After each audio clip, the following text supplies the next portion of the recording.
I came somewhere from a different place, Mm-hmm. and I met you, and you didn't judge me. You went with me, and you heard me. And like sometimes we did different things from different places, but you're one of the people in my life that's been a rock throughout the whole thing. No matter what it was I was doing, if it was up or down, or left or right or sideways, you were always there, and like you always kept me strong. You never judged me.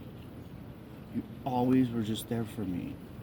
You just like, okay, yeah, Brian, what's up, dude?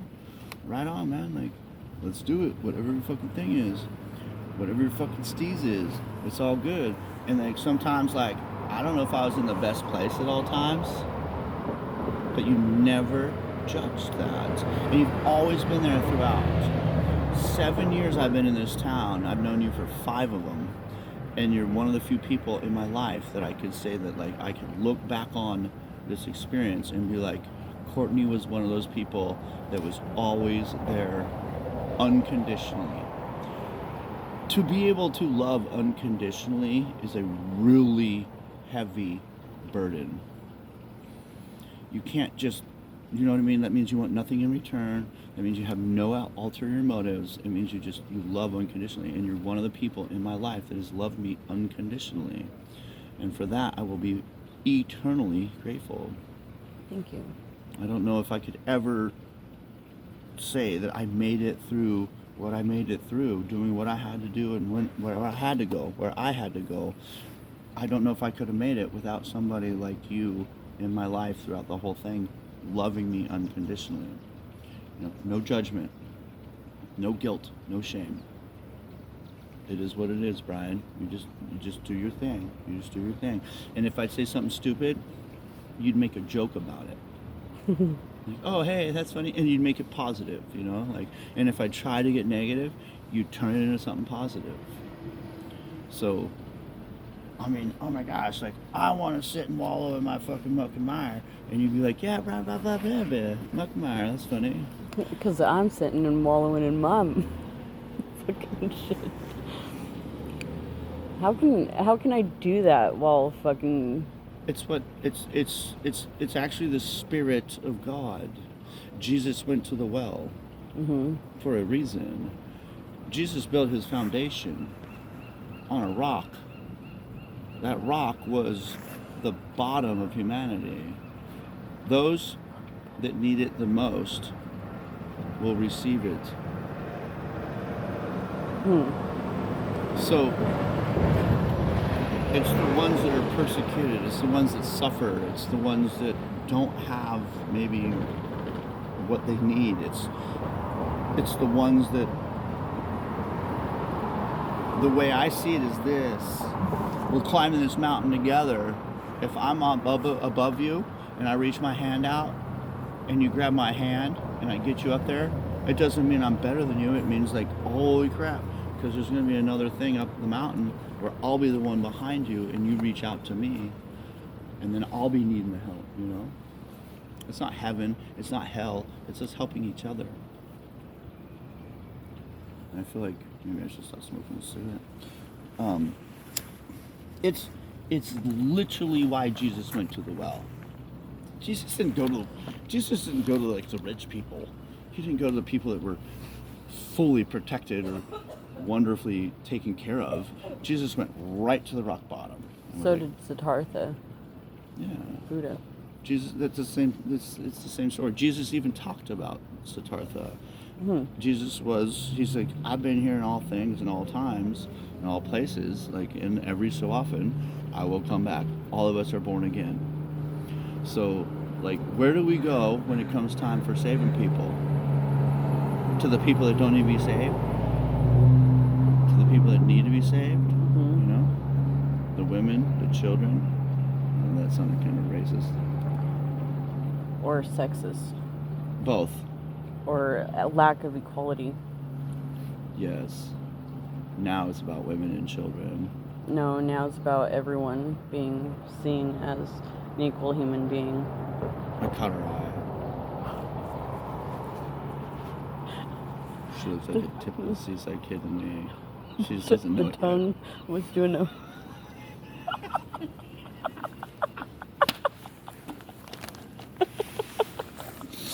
She'd be like, Got yeah, that. if it was a different situation.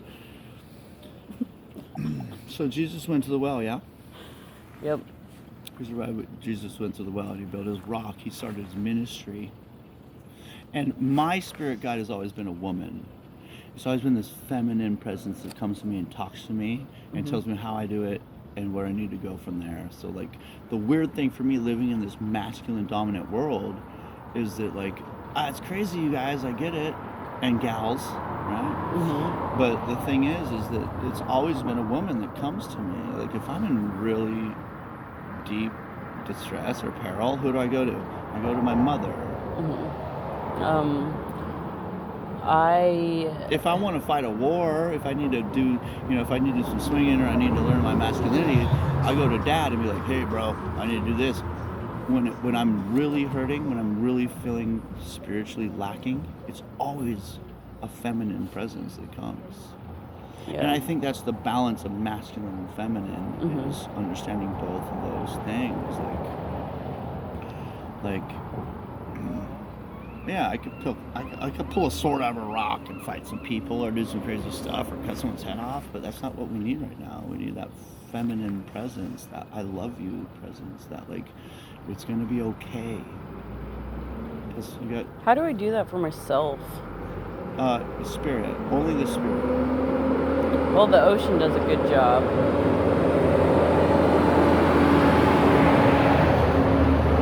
I think the spirit has both. Well, I know the spirit has both, masculine and feminine within, and you can find that balance. It's about trying to find a balance. Well, I definitely Well, tend to be more manly than most men that I know.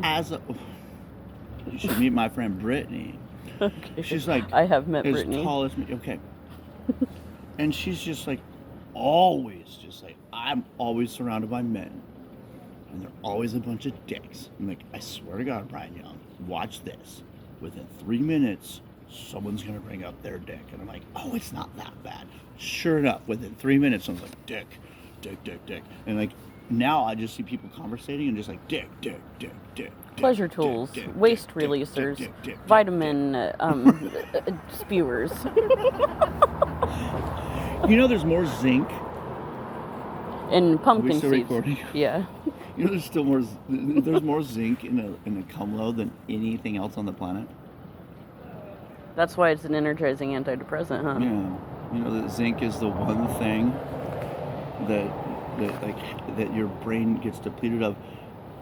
So magnesium and zinc are the two things that we lose or we deplete our bodies of when we go through trauma or something serious.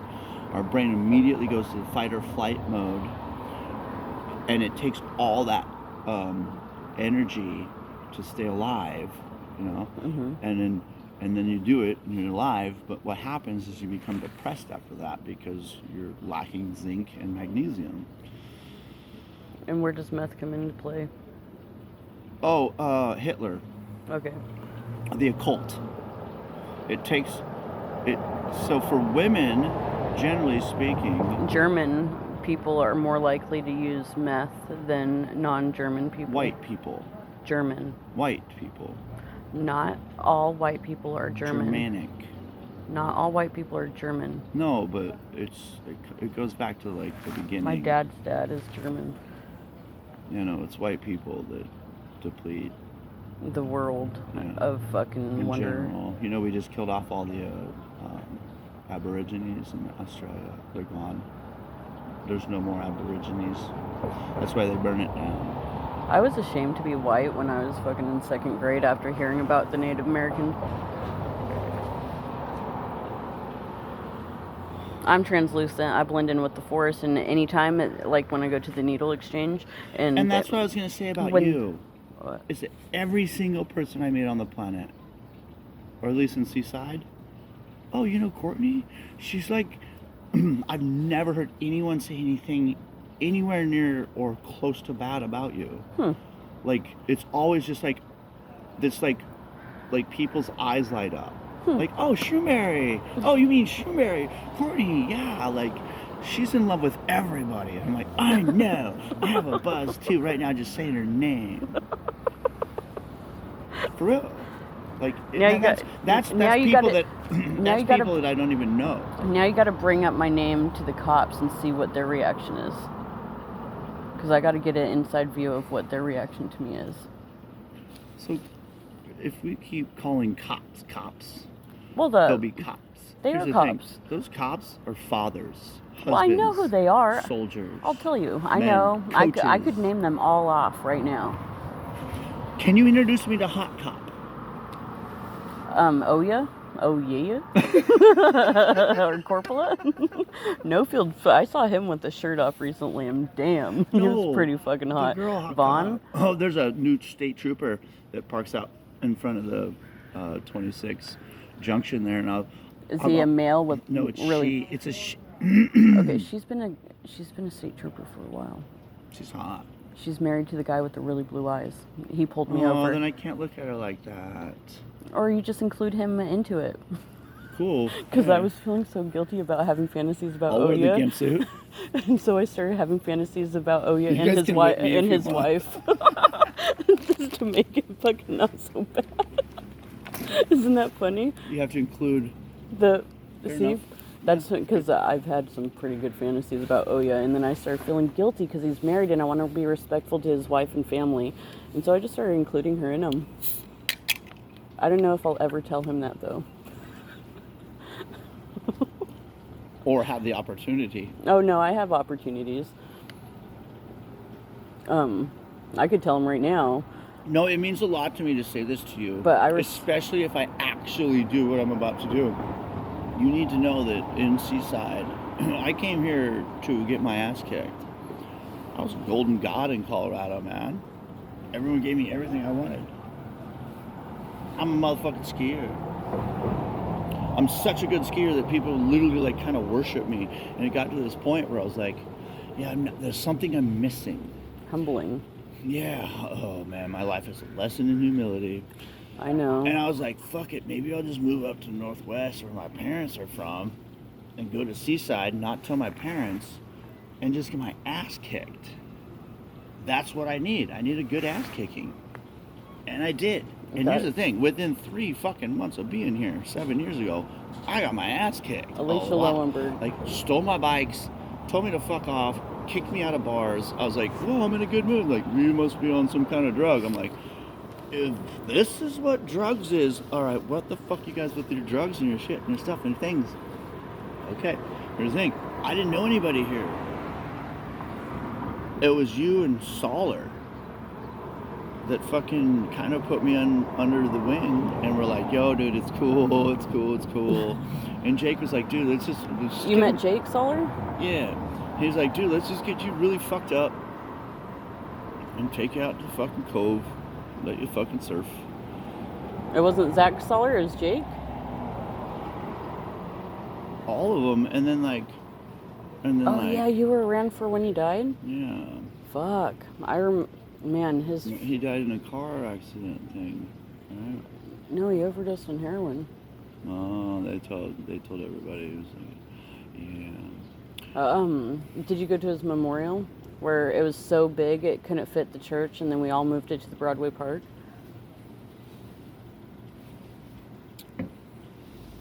I've seen a lot of people transition to the other side. As long as you're alive and you're in the game.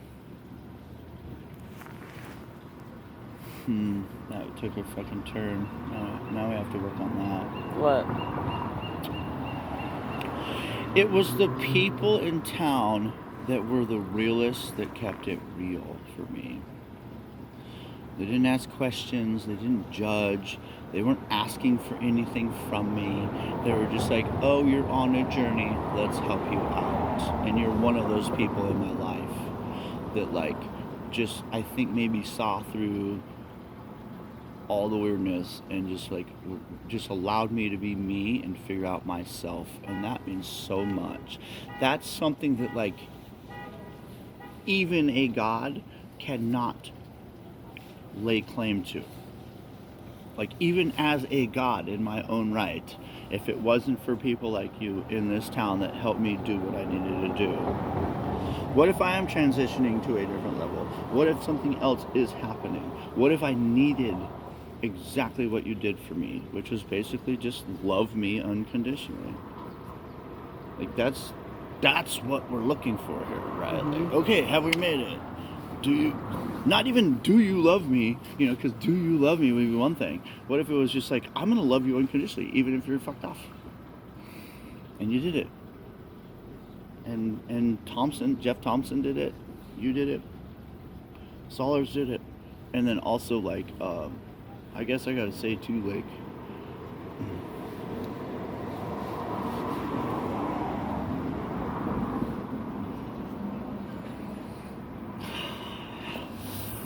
one hand, I can count the people that love me this way in Seaside.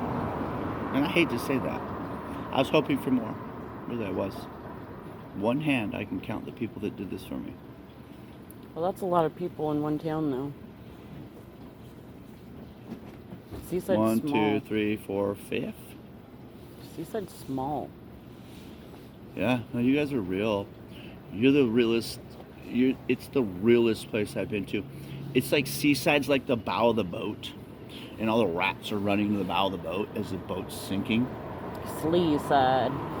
It's the sea hood. Slee side.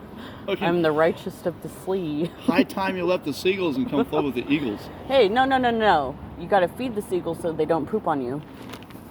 I thought that was good luck. No, you just feed them so they don't poop on you. You know my It's never good luck. You know to my be great grandfather pooped built on. the first house south of the turnaround on the promenade. Does that feel like good luck when you get pooped on? Yeah. Okay, there was one It's all time. warm. It's like kind of jizzy. It was right after 4th of July. I was lighting a firework over on 7th Avenue behind Nike. And right as I flicked the bic, a little bird pooped on my thumb. Right at that moment, you're like, that's gotta be good I was like, luck. how the fuck did that happen? So you know, my great grandfather built the first house south of the turnaround on the prom. Really? My grandfather built a house on 9th. My grandmother is Grandma Tilly. Terrible Tilly. That's my grandma. If you look right by, Is she still alive? no, gosh, no. Like, I wondered. So, have you asked your family? So, your parents grew up here? Your dad, mom, which one? my Both. father. Okay. Did you ask him if he knew Frenchie Peterson, No, the Petersons. And then also, the seamstress? yeah, no, absolutely. You know, And that's Ruth- my grandma. Ruth Koch. I don't know her. This town is my parents' place. So they knew my grandma. And I was adopted into this town, so like it's not even mine. It's like It's now I get to mine. look at it from a fucking outside point of view. Yeah. That being said, So they knew my grandma. yeah, My yeah. well, it's my mom's Well, grandma. Yes, absolutely. This is like Did you tell your dad that you know me? well, you want to meet my dad? Yeah.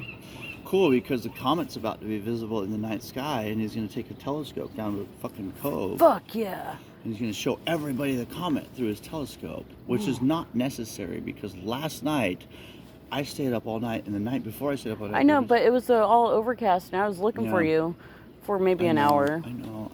I saved. know. I still have the wood stashed in my little. I had to make sure that Scotch broom hole. goddamn Chris was. I had to give him a bunch of money and be like, dude, don't worry about it. And here's the thing, I'm gonna break a chain. Maybe